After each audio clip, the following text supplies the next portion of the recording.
Good morning. I'm Professor NIHOYANNOPOULOS.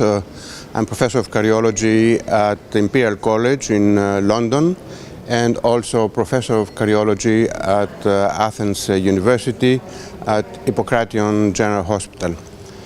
My talk today will be about imaging, and because my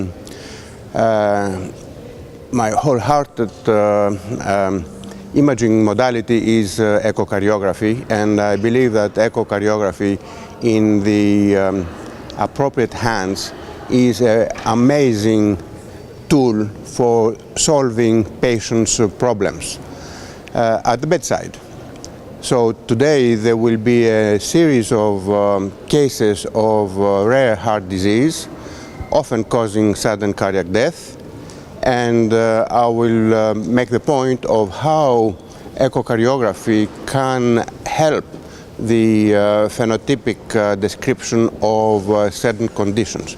But my point, my take-home message will be that a simple image or picture of any sort, whether this is echocardiography, whether this is advanced MRI or nuclear, is not always enough to make a final diagnosis. And often we have to resort to the clinical details, all these red flags that the European guidelines on hypertrophic cardiomyopathy very nicely highlighted.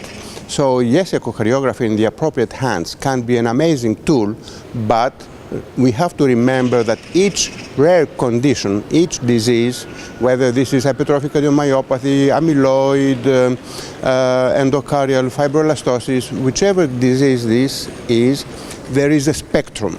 So there are some typical images, characteristic images of hearts that we see in books, in publications.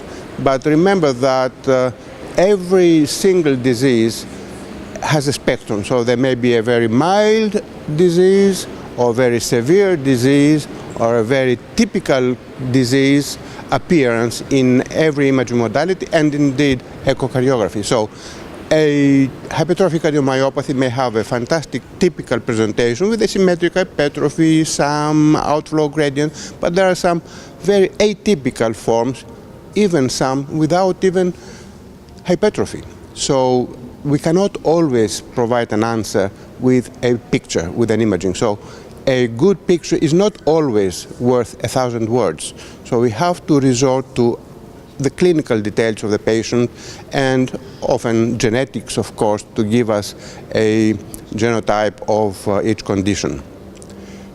Tomorrow it will be another talk on how to assess clinically, practically, the right ventricle. And we all know how difficult the assessment of the right ventricle is.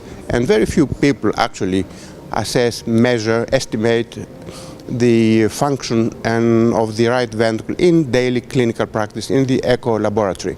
So I will give some important tips and tricks how to make easy the assessment of the right ventricle, and how to divert our attention of the sonographers or the echocardiographer's attention to the right heart, and look at volume overload, pressure overload, or other conditions such as cardiomyopathies that will show some regional or sometimes global right ventricular dysfunction. So tips and tricks about the clinical assessment of the right ventricle using this amazing tool, the echocardiography.